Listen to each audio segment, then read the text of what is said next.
प्यारे बच्चों, आज हम क्लास 11th में चैप्टर 12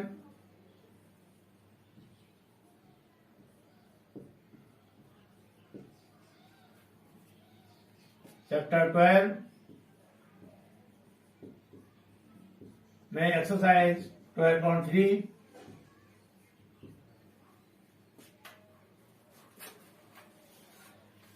क्वेश्चन नंबर 3 बिंदुओं -2, 4, 7 और 3, -5, 8 को मिलाने वाली रेखाखंड YZ तल द्वारा जिस अनुपात में व्यक्त करता है उसे ज्ञात करो। हमें दिया है, माना बिंदु ए के निर्देशांक बराबर -2, 4 और 7 व बिंदु बी के निर्देशांक इक्वल टू 3, -5 और 8 को मिलाने वाली रेखाखंड YZ तल द्वारा किस अनुपात में व्यक्त करता है। मैंने पहले दिखाया था YZ तल में किसी बिंदु C के निर्देशांक बराबर क्या दिखाया था मैंने पहले, यहां YZ आ रहा है, यहां X नहीं आ रहा, तो जो यहां नहीं आ रहा उसका कोऑर्डिनेट 0 होगा, 0 YZ। इसी तरीके से यदि यहाँ X Y तल होता तो X Y तल में Z कोऑर्डिनेट नहीं आ रहा तो Z का मान 0 होता, या X Z होता तो Y कोऑर्डिनेट नहीं होता तो Y कोऑर्डिनेट 0 होता उधर। ठीक है, तो YZ तल में किसी बिंदु C के निर्देशांक 0 YZ। माना बिंदु C, ये वाला C ए बी रेखाखंड को M/N के अनुपात में विभक्त करता है, जैसे हम फिगर बनाते हैं, ये हमारा A पॉइंट ये हो गया, B पॉइंट ये हो गया, जिसके कोऑर्डिनेट दे रखे हमें -2, 4 और 7, और B के कोऑर्डिनेट दे रखे हैं 3, -5 और 8। हमारा कोई बिंदु C ये है, इसके कोऑर्डिनेट मान लिए हमने ये 0 Y और Z, जो कि ये YZ तल में है, ये अनुपात मान लिया हमने M/N। क्लियर हो गया। तो अनुपात पूछ रहा है कि अनुपात क्या होगा। हमें यहां X कोऑर्डिनेट 0 दे रखा है, तो हम इस बिंदु C का X कोऑर्डिनेट के निर्देशांक निकालेंगे। लिखेंगे बिंदु C के लिए X निर्देशांक बराबर क्या होगा इसका X निर्देशांक M F2 plus N X1 upon M plus N, ये हो जाएगा। यहां हमें X कोऑर्डिनेट दे रखा है बिंदु C का 0, हमने 0 लिख दिया, इक्वल टू M निकालना है हमको F2 ये हो जाएगा 3 प्लस N इंटू X1, ये हो जाएगा -2 upon M plus N, 0 equal to ये तो हो जाएगा 3M प्लस इंटू माइनस हो जाएगा 2N upon M plus N। इसका हम बटे 1 मानेंगे और करेंगे क्रॉस मल्टीप्लाई, तो ये हो जाएगा 0 और ये इसमें आएगा, तो ये होगा हमारा 3m minus 2n equal to 0, 3n equal to 2n, n upon इसको n को नीचे लाएंगे इक्वल टू, और 3 को नीचे इधर ले जाएंगे 2/3। अगर हम दोबारा से ऐसा करें क्रॉस मल्टीप्लाई तो ये लाइन आएगी हमारी, इसका इसमें हो गया और इसका इसमें हो जाएगा, ये लाइन आ जाएगी। तो यहां से m/n इक्वल टू 2/3। ध्यान देंगे वाई जेड तल में स्थित बिंदु ए बी रेखा खंड को 2:3 के अनुपात में विभक्त करेगा। ये हमारा आंसर हो जाएगा। क्लियर? मुझे उम्मीद है क्वेश्चन क्लियर हो गया होगा। नेक्स्ट क्वेश्चन नंबर 4, विभाजन सूत्र का प्रयोग करके दिखाइए कि बिंदु ए कोऑर्डिनेट रखे इसके 2, -3, 4 और बिंदु बी कोऑर्डिनेट रखे -1, 2, 1 तथा बिंदु सी कोऑर्डिनेट रखे 0, 1.3 और 2 संरेख हैं। कैसे करेंगे इसको? माना बिंदु ए के निर्देशांक इक्वल टू 2, -3, 4, बिंदु बी के निर्देशांक इक्वल टू -1, 2, 1, -1, 2, 1 व बिंदु सी के निर्देशांक बराबर 0, 1.3 और 2। माना कोई बिंदु P A B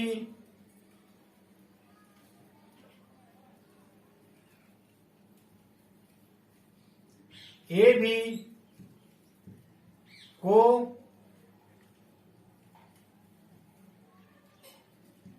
A B रेखा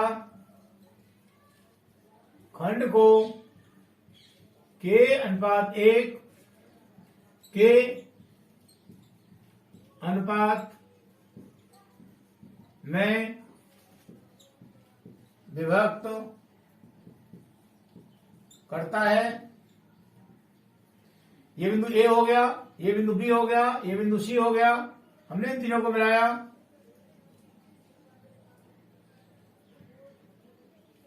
बिंदु ए के कोऑर्डिनेट रखे हमें 2, -3, 4।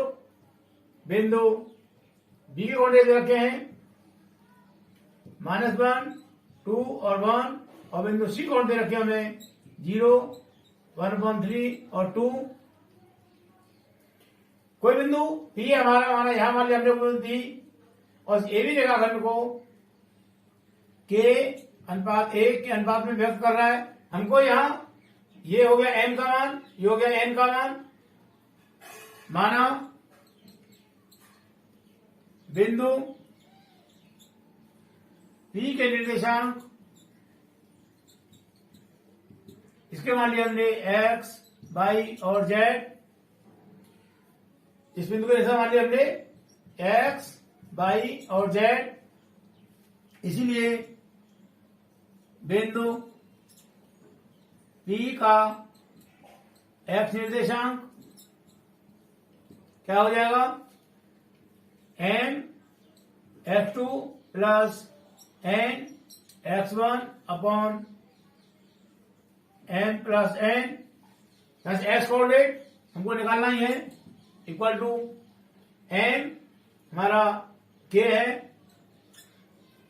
इंटू x2 -1 है प्लस n का मान 1 है, n का मान यहां से 1 है ये, इंटू x1 2 है upon n k plus n 1।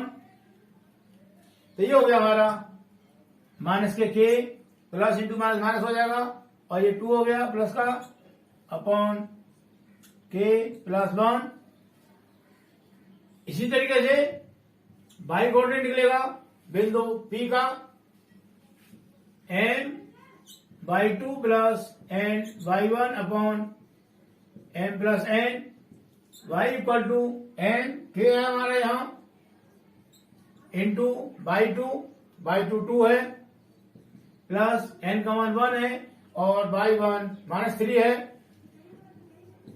Upon k plus 1, तो ये हो गया हमारा 2k -3 अपॉन k प्लस 1। और इसी तरह से बिंदु P का z कोऑर्डिनेट होगा m/z2 plus n/z1 upon m plus n equal to m का मान k इंटू z2 1 है प्लस n का मान 1 है और z1 4 है अपॉन k प्लस 1। तो ये हमारे मान आ गए x y z के। इसीलिए बिंदु P के निर्देशांक इक्वल टू x कोऑर्डिनेट हो गया हमारा ये माइनस के प्लस का 2 अपॉन k प्लस 1 और y कोऑर्डिनेट हो गया 2k माइनस के 3 अपॉन k प्लस 1 और z कोऑर्डिनेट हो गया, इसका गुणा कर दें तो ये हो जाएगा k plus 4 upon k plus 1। तो z कोऑर्डिनेट हो गया हमारा ये k plus 4 upon k plus 1। ये हो गए हमारे बिंदु P के निर्देशांक। आगे करेंगे यहाँ हम मानते हैं एक बार को कि बिंदु P बिंदु C पर है। कहने का मतलब बिंदु P और बिंदु C एक ही हैं। लिखेंगे माना बिंदु P बिंदु C पर संपाती है।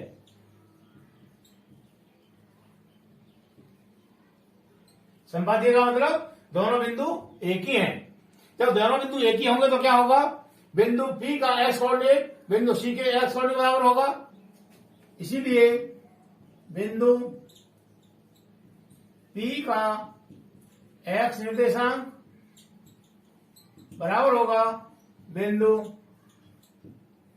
C का x निर्देशांक।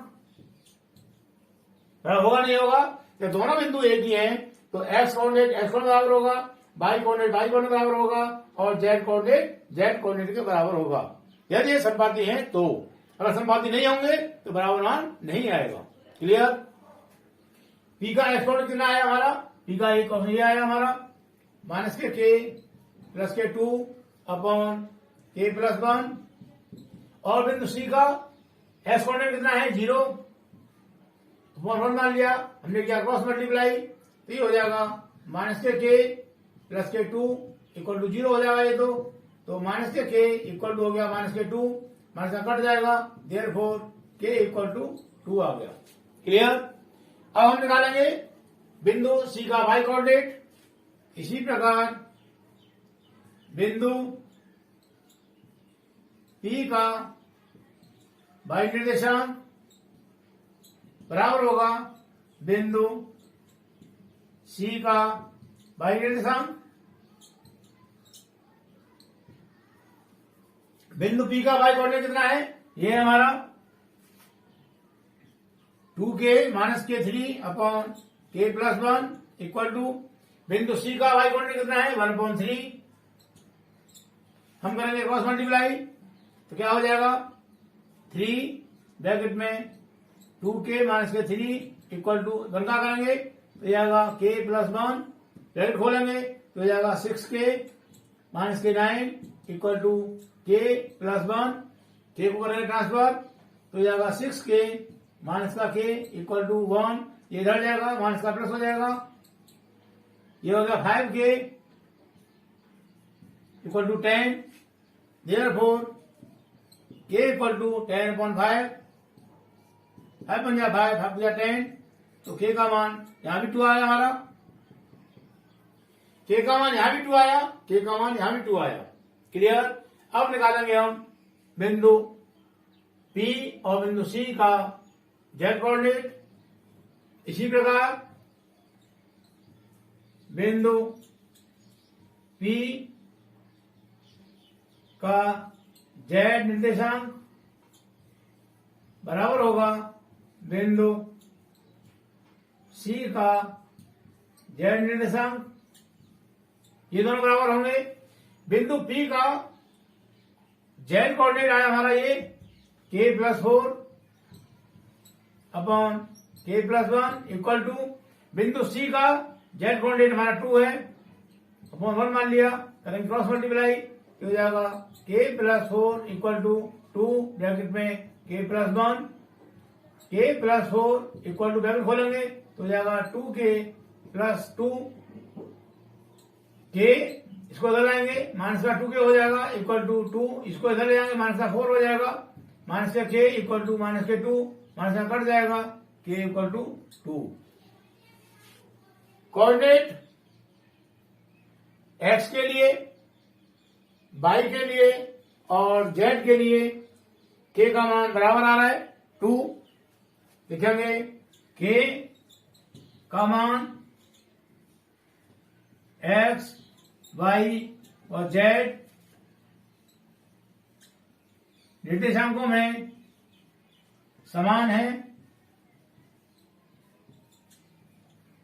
समान आ रहा है, इसीलिए बिंदु A, B व C संरेख होंगे। क्लियर हो गया? मुझे उम्मीद है क्वेश्चन समझ आया होगा। Next question, question number 5, P 4 2 -6 और Q 10 -16 6 के मिलाने वाली रेखाखंड PQ को समत्रिभाजित करने वाले बिंदुओं के निर्देशांक ज्ञात करो। जैसे हमारा कोई बिंदु P है, यहां कोई बिंदु Q है, बिंदु P के कोऑर्डिनेट रखे हमको 4 2 -6 और बिंदु Q के कोऑर्डिनेट रखे हैं 10 -16 और 6। ये रेखाखंड PQ समत्रिभाजित हो रहा है। क्या हो रहा है? समत्रिभाजित।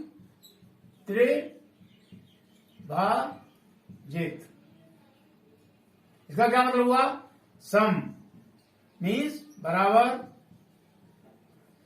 त्रि मीन्स 3 और भाजित मीन्स भाग। कहने का मतलब ये P रेखाखंड 3 बराबर भागों में विभाजित हो रहा है। कहने का मतलब हमारा कोई बिंदु एक यहां हो गया, ये हमने R मान लिया, और कोई बिंदु यहां S ये हो गया। लिखेंगे माना बिंदु R व S रेखाखंड PQ को समत्रिभाजित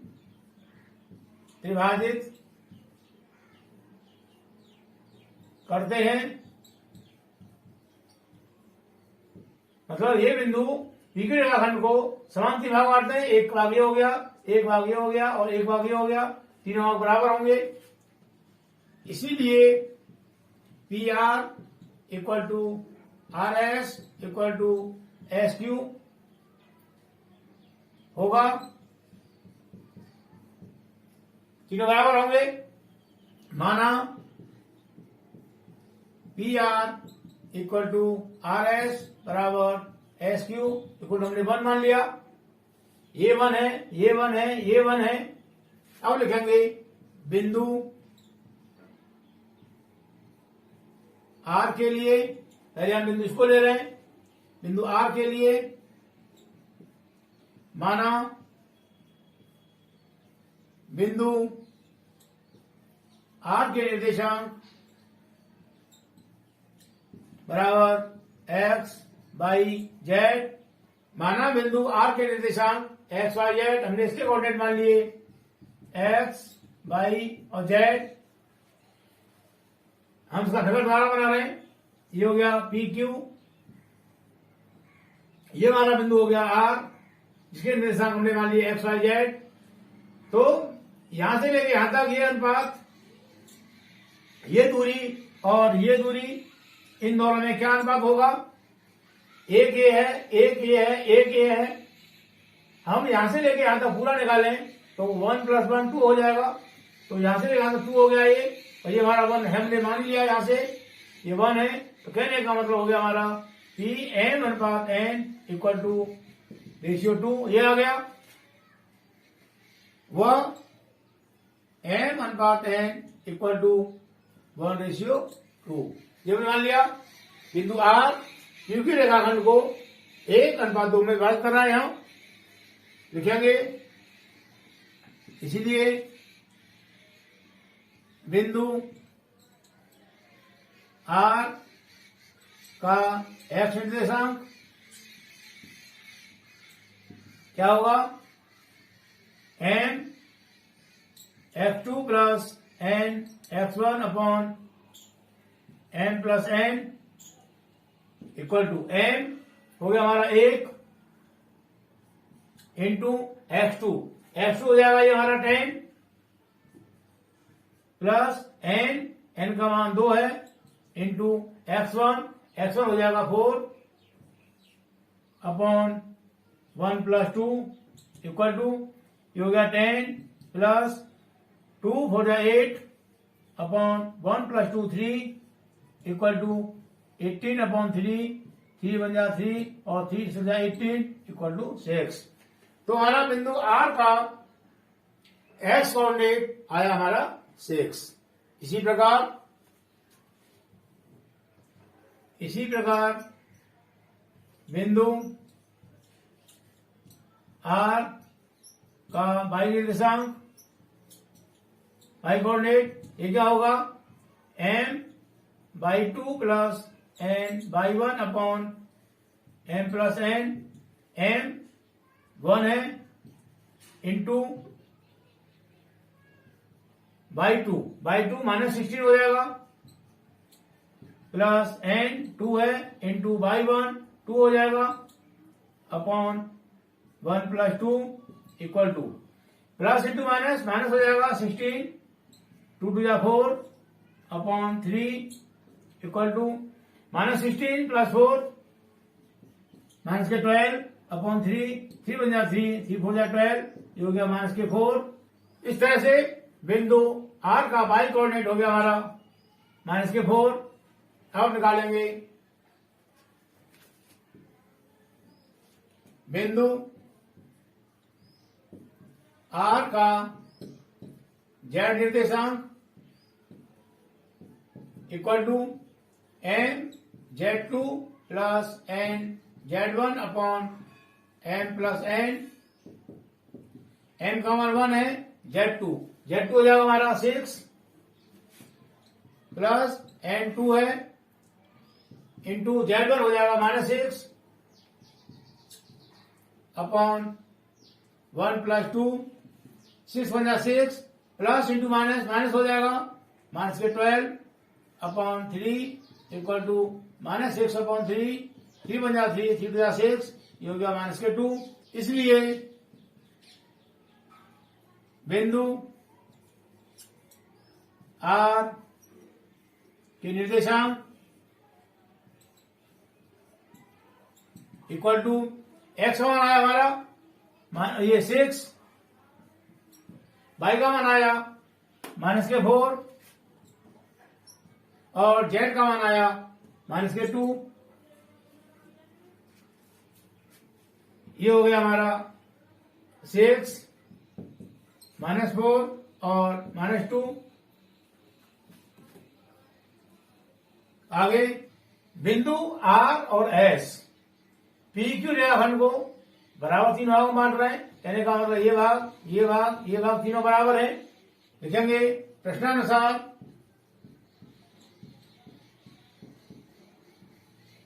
बिंदु आर व एस रेखाखंड पी क्यू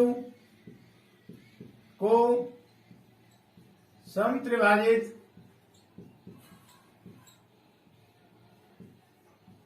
करते हैं तो बिंदु एस हमारा आर और क्यू का मध्य बिंदु हो जाएगा, होगा नहीं होगा?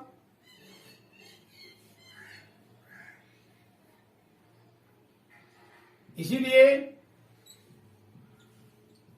बिंदु एस रेखाखंड आर क्यू को समद्विभाजित करेगा, अर्थात बिंदु एस आर क्यू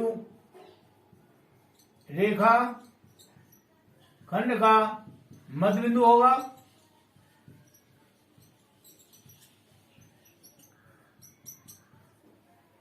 जब ये आर क्यू को समद्विभाजित कर रहा है तो बिंदु एस आर क्यू का मध्य बिंदु होगा नहीं होगा? लिखेंगे, माना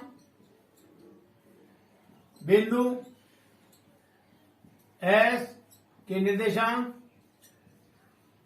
equal to X by Z, ये मान लिया हमने, या एक्स डैश में क्यों हमने पहले मान लेते एक्स वाई जेड बिंदु आर के लिए, तो हम मान लेते हैं यहां एक्स डैश वाई डैश और जेड डैश। अब मध्य बिंदु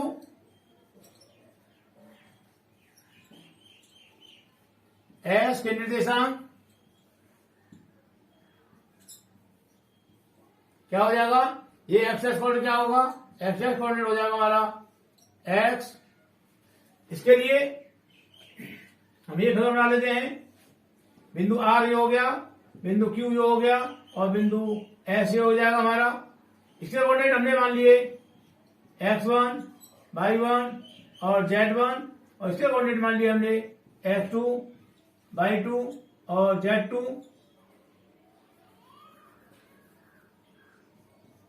x2, y2 और z2 मान लिए हमने। इस तरीके से बिंदु S, इसके कोऑर्डिनेट मान लिए हमने यहां x डैश, y डैश और z डैश। तो बिंदु मध्य बिंदु S के निर्देशांक हो जाएंगे x डैश बराबर हो जाएगा x1 plus x2 upon 2, x1 plus x2 upon 2। बिंदु R के कोऑर्डिनेट 6 -4 -2 और बिंदु Q के कोऑर्डिनेट है हमारे 10 -16 और 6। ये मान x1 और x2 के मान यहां से लगा देंगे। x1 ये हो गया 6 प्लस x2 हो गया 10 अपॉन 2, हो जाएगा 16 अपॉन 2 इक्वल टू 8। और y डैश कोऑर्डिनेट हो जाएगा इसका y1 plus y2 upon 2। y1 है -4 प्लस y2 हमारा -16 upon 2 equal to -4 plus into minus हो जाएगा upon 2 equal to -20 upon 2 equal to -10। अब जेड कोऑर्डिनेट जेड डैश हो जाएगा यहां से z1 plus z2 upon 2। z1 हमारा -2 हो जाएगा प्लस z2 यहां से 6 हो जाएगा upon 2 equal to 4 upon 2 time हो गया ये। इस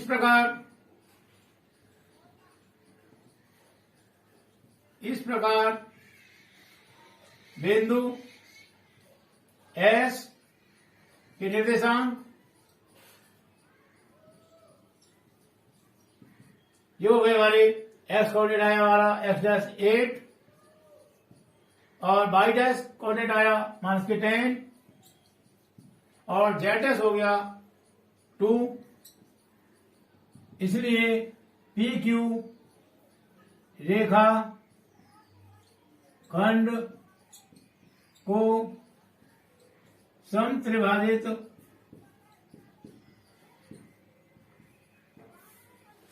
करने वाले बिंदुओं R व S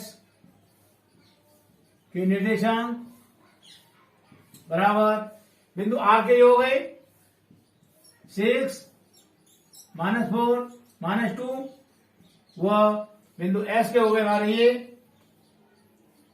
8 -10 और 2। ये हमारा आंसर हो गया। क्लियर? मुझे उम्मीद है ये सारे क्वेश्चन समझ में आए होंगे। इस तरीके से हमारी एक्सरसाइज 30.3 कंप्लीट होती है। नेक्स्ट एक्सरसाइज नेक्स्ट वीडियो में करेंगे।